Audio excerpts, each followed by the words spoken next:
The Chicago Bears get bad news about one of their offensive linemen, and an NFC North rival upgrades their offensive line. Is Ryan Poles sitting on his hands? We're going to talk about it all and more on today's Chicago Bears Central. You are now tuned in to Chicago Bears Central, your number one place for all Chicago Bears news and content.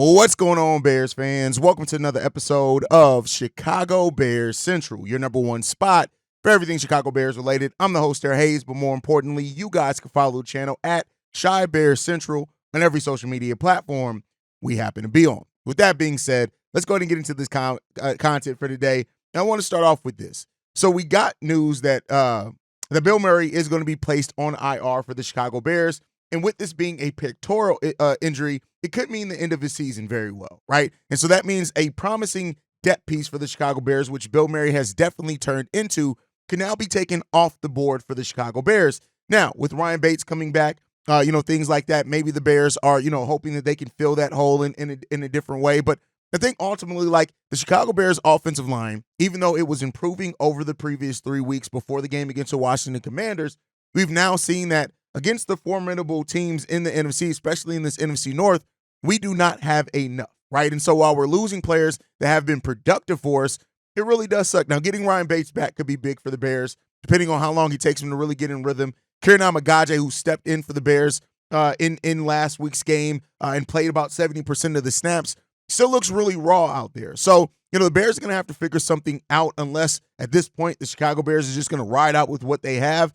And that brings us to the next conversation, right, is that the Vikings made a big swing for a starting tackle, and when they traded Cam Robinson for a 7th-round pick that is conditional, right, depending on how that works, depending on play time with that. Well, I'm sorry, they get a 7th-round pick, and they traded him for a conditional 2026 5th-round pick that can become a 4th-round pick based on Cam Robinson's play time. Now, my brother, Pat, the designer, who you guys know I used to do Locked On Bulls with, he has been pretty triggered by this. And I think there are a lot of Bears fans that this is a starting caliber left tackle that is going to a division rival for a 5th or a conditional 4th-round pick, depending on the performance. And when you look at Cam Robinson, he was a 2nd-round pick in 2017. He has 91 career regular season games. He started every single one of those, and he's in the final year of a $16.25 million contract. And we'll see if the Vikings end up, signing him to another long-term deal. But this is a deal that could have drastically helped the Chicago Bears offensive line. And of course, it's natural to look at when other teams around you, especially in the NFC North where we're trying to compete, it's frustrating to see other teams making aggressive moves, and the Chicago Bears right now sitting on their hands. And that brings us to, is Ryan Poles doing enough on the offensive line? And we know that his evaluation of offensive line talent up until this point has been disappointing. Nate Davis, right, being there. This team needs help on the O-line. There's no doubt about that. We need some drastic help and changes on the offensive line for the Chicago Bears. Now, I've been of the mindset that the Bears could very well not want to punt any type of resource or use any type of resources and really save that and go into the draft, and maybe they feel confident in what they're either going to be able to get in the offseason or the draft without giving up some draft capital. Now, with this type of move, if this sets the market for starting caliber offensive linemen that are on the end of their deals, especially with teams that are looking to move off of some of these players, you still look back at Wyatt Teller. You still look back at Brandon Sheriff, these guys who are still reportedly available for the Chicago Bears in a similar type deal. This may have set that market for that. So while I understand the frustration, and make no mistake about it, at this point right now, where the Bears' offensive line is 100% on Ryan Poles. It is. It just is. Regardless of his decisions, the offensive line coach as well, all of these things, this is why the Chicago Bears' offensive line is where it is. And if Ryan Poles does not make a move at the trade deadline for an offensive lineman, I know we had the Max Crosby daydreams and things, and even then I said that those were very unlikely. But for now, for people looking at this team and saying, how bad do you really want to go after it this year? The teams around you are making moves to go after trying to win this division and make sure that they can solidify their playoff hopes. And the Bears right now have been largely quiet. It's been nothing on the trade market other than a bunch of rumors and things of what the Bears could do, right? So how much do you have to hold this against Ryan Poles? And I would say he's the orchestrator of this team. And as we see more deals go down to where it's deals around what the Bears could do and could afford without giving up their, day 1, day 2 picks, then I think that the Bears, it is a bit of it is frustrating to see, because we know one of the things holding this offense back is the offensive line performance. When you look at Caleb Williams' numbers, when he has time, he does a pretty damn good job. It doesn't mean that he still doesn't have things that he needs to work on, that he needs to shore up as a quarterback in this league, but we've seen it. When you give him time, he makes magic happen more times than not. And so an investment in the offensive line is an investment in your rookie quarterback. It's an investment in your offense. It's an investment in a lot of ways in Rome, in DJ Moore, in all of these guys, right? You want to have a better offensive line.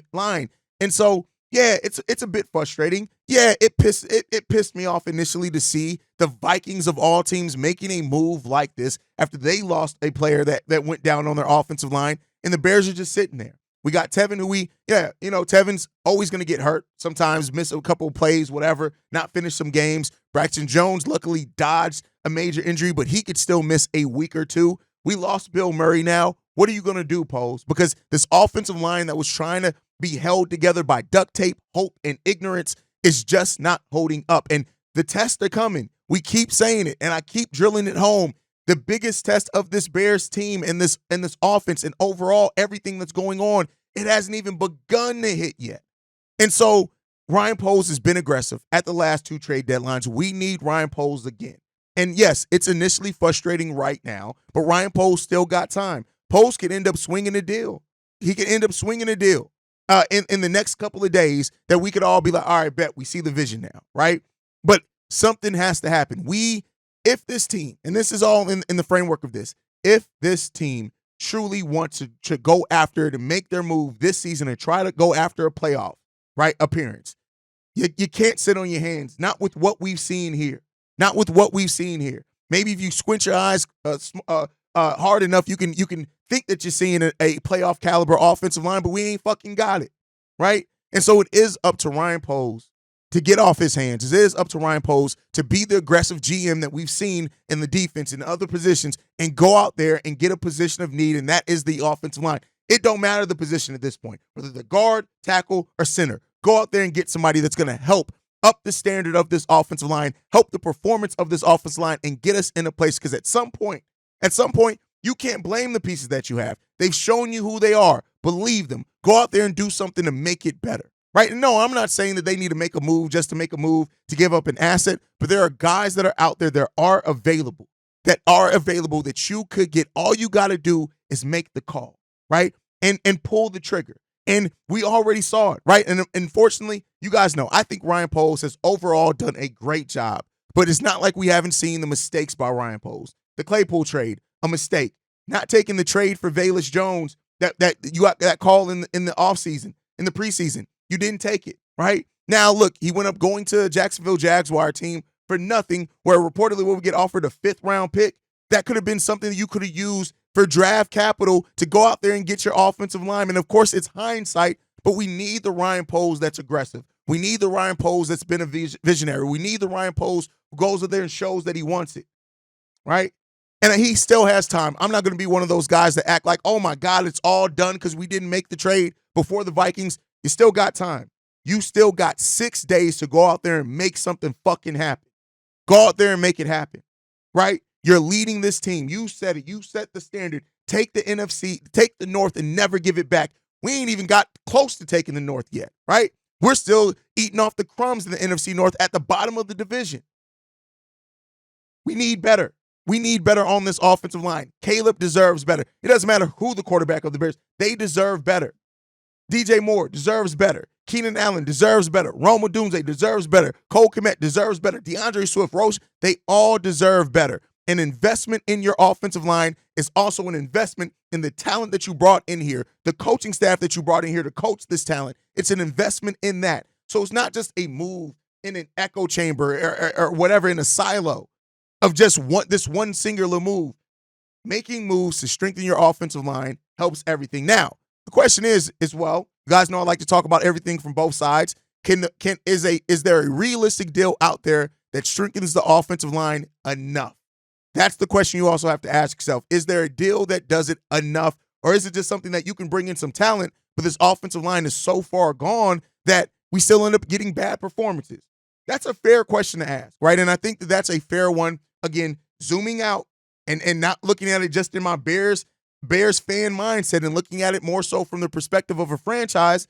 Yeah, there's some legitimate questions on, can it improve it enough in this one? But listen, it's building blocks. You never know, right? Just like Matt Pryor helped this team out so much with what he was able to bring to this team, and somebody that he helped this offensive line at a time where we didn't think somebody who isn't a name was really going to help up the performance. He helped it, right?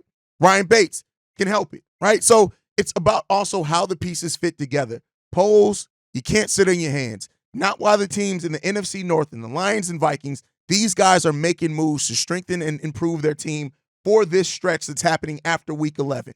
The Bears got to do it as well. Now, with that said, there have been some updated trade rumors on the Chicago Bears, and what some of the pieces that we've heard are on the trade block could net the Chicago Bears back. So we heard this one comes from Brad Biggs of the Chicago Tribune that Nate Davis could net the Chicago Bears a conditional 6th-round pick. Now, I like the conditions on that because Nate Davis is still somebody who could end up, depending on the progress of the team that he goes to, could end up playing some, right? Maybe it changes in his motivation. But a 6th-round pick for a player that has given you nothing over their Bears career for the most part, outside of a few solid plays, Nate Davis has been a net nothing for the Bears. And so if you get a 6th-round pick back, it's not a great pick at all, but that is a pick that you can use to make another move. That is a pick that you can use to pair and package with something else, whether it be in the draft or later down the road, to do something, to make something happen, right? At this point, anything for Nate Davis is a plus because he's a healthy scratch for the Chicago Bears. He's been nothing for the Bears since he got here. And so if Nate Davis can realistically get you a conditional 6th-round pick, I'm happy with that personally. I look at that and I say that's a win. Yeah, it's still a loss that we had to pay him $20 million over the last 2 years, and the team that would trade for him could cut him, get $8.5 million in cap savings. But listen, that's getting some type of value for a piece that's just not part of your future, which the Bears did not get in Velus Jones when we all saw the writing on the wall for Velus Jones. So if a team is offering you a conditional 6th-round pick for Nate Davis, I think that that's a deal that you have to make because he's not offering any value for your team in any other scenario. He's just not. There's no value there in Nate Davis. So if you can extract that value and get a conditional 6th-round pick, I personally think you got to take that deal, especially because he's not playing in things like that. So that's something to look out for as well. Next up, coming out of this, is that the Bears could again get a 5th-round pick for Khalil Herbert from the Cowboys, reportedly. Now, this is a rumor, right, when it comes down to it. And this is a deal or a move that a lot of Bears fans are all going to have different perspectives on, right? You have people who, you look at the Bears that have left this team, David Montgomery, Deontay Foreman, right? Players that we've used, before, and Deontay Foreman being solid for the Bears when he played here. But at the end of the day, Khalil Herbert is not somebody that is shaping up right now to be somebody that is the Bears are going to use. And he's going to leave in the offseason. There was another year on Khalil Herbert's contract, I probably would have a completely different perspective on this. I probably would say keep him for the depth, and then we can look to move him in the offseason. There's no need to move him right now. But with Khalil Herbert being a free agent at the end of this year, I personally think, we've been on record about this, I think that you have to get some of the value back now, and I get it. But listen, right now, if you can get something back that ends up making it more easy for you to make a move for an offensive lineman, I'm more worried about that than being worried about having depth at a position where we have 2 solid running backs already, and we've already seen guys like Darren and Evans come in off the street and be able to perform well enough if you have a solid enough offensive line. So that's kind of where my thought process is all built around for this Bears team, is what you can do on this offensive line. Everything is built around getting this offensive line better. And if the Cowboys, who are a team as well who have one of the worst rushing offenses in the NFL, are looking to make a move for a solid, as far as yards per carry, running back in Khalil Herbert, a guy that they also could look to bring in long term, I think that they could do that, right? And so Zeke, not his former self at all by any stretch of the imagination, right? And so, you got to look at something like that. But I think that if Khalil Herbert can net you something back as a 5th or 6th round pick, is it great? No, it's not great. It's not a great value for a player that performed in the way that he had, but it's also about circumstance. And the circumstances that the Bears are in right now, it leads you to, if you can use that or turn around and those are part of the assets you include in a deal to get your offensive lineman, I think that you have to do it personally. That's my personal thought process on it, and we'll see what it comes down to as well. But then also we got an update as well as far as Myles Garrett. It seems that the thought process of the Bears trading for Myles Garrett is not happening anymore. This comes from Jacob Robinson from The Athletic, and it seems like the Bears just aren't willing to give up what it would take to get Myles Garrett, which reportedly is multiple first-round picks or multiple day 1, day 2 picks. And I kind of agree with that. You look at what the Bears have here, right, and what they've been able to get as far as the pressure with Montez Sweat, with DeMarcus Walker, all those type of things. I'm not at the place where I'd be willing to give up first, right? Multiple first, maybe first or second, whatever it is to get somebody like that personally. That's my personal thought process. I get it. At 28 years old, Myles Garrett would automatically up this defensive line to such a level that some people are willing to take the risk there. But me, I look at it and I say, I just don't know, man. I don't know unless the Browns are willing to come down off that a little bit, maybe push it out to the future. They're probably going to want it now with them going through a rebuild. But I just look at it and I say, I understand why Ryan Poles may be a little bit hesitant in making a move like that. But you guys can let me know how you feel down below. Now, with that said, let's move into the last topic before we get into a mailbag today. And that's that Jalen Johnson and Kevin Byard are both, focused on kind of motivating Tyreek Stevenson. And here's the thing. While Tyreek Stevenson's blunder and his mistake has been glaring, we got to stop acting. I've seen a lot of people talk about it as if Tyreek Stevenson hasn't been a dog since coming to Chicago. And I get it. The frustration is loud. The loss of that game, it sucks. It's frustrating. All those things are there. But at the end of the day, Tyreek Stevenson made a mistake, right? And he's still brought way more positive than even what that mistake is for the Chicago Bears. But Jalen Johnson saying this, I'll be beating a dead horse. At this point, the horse is very, very much so dead. But then said that he does plan to lift him up, support him, and that he is a key member of that secondary, and he is, right? Kevin Byard said the same thing on his podcast, which I haven't listened to Kevin Byard's podcast. I didn't even know he had one before then. But him and Jalen Johnson were on that podcast, and they talked about how Tyreek Stevenson is taking accountability, right? And that's what you want to see. He made a mistake. He's going to get roasted for it. It is what it is. The guy made a mistake. Now, let's see how you bounce back from that mistake. Do you never make that mistake again? That's what we're looking at for Tyreek Stevenson. And this just says, again, the character of the guys that we have here on this roster. To see a guy that makes a mistake, that they, rightfully so, they gave him some shit for it because he needed it, right? But then what comes after that? It comes the point of lifting him back up, right? And that's what good teams do. You lift your guys back up. And that's what you love to see for the Chicago Bears team. That's what you love to see the veterans do. That's just veterans and leaders being veterans and leaders. And for me, I'm always going to love and appreciate that. But we got one voicemail that I want to get into. This one comes from Darnell. What's up, CBC fam? It's Darnell here. Making a quick call up against the Commanders. Obviously, tragic loss. I know Caleb Williams taking a lot of flack for that loss, and I will admit it wasn't the best game for him. But to me, it's like that offensive line is looking horrible still. So for me, I feel like hopefully we can make some moves before the trade deadline and strengthen up that offensive line. Hopefully, we can get looking better before next week's game against the Cardinals. So I'm a be there in the building for that one. So we're excited for that, and hopefully we can get back on track. All right. Appreciate you guys. Peace. Listen, as you heard in my opening rant, you're absolutely right. This offensive line needs help. And at some point, you got to look at the guy running this team and saying, all right, you see the problem that we have here. Go out there and fix it. And I don't know if Bears fans, if this season, if we go through this trade deadline and we don't make a move for our offensive lineman, and then that ends up becoming the story of this season, all eyes are going to be on Ryan Poles to what he does this offseason to get this offensive line where we know that it needs to be, to get to this point to where, again, it's an investment in the other things and players that you have on this team. So, that's what it comes down to. And Ryan Poles is right now, I'm going to give him the benefit of the doubt until otherwise proven. And that means that I'm going to give him the benefit of the doubt that he's going to make a move until the trade deadline passes, and if he doesn't make a move, right? But we do need to see something from Ryan Poles. We do need to see something because this is one of the biggest aspects, if not the biggest, that's holding this football team back. We need better production on the offensive line. We need it. This team deserves it. And that could be a real big difference between being at the bottom of the NFC North to being in a wild card position, right?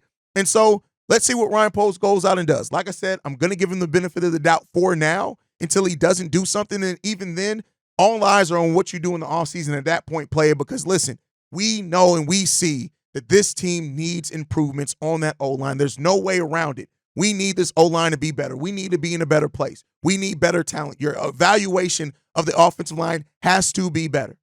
And how much Ryan Poles holds himself accountable for the state of this offensive line is going to be really important to watch, right?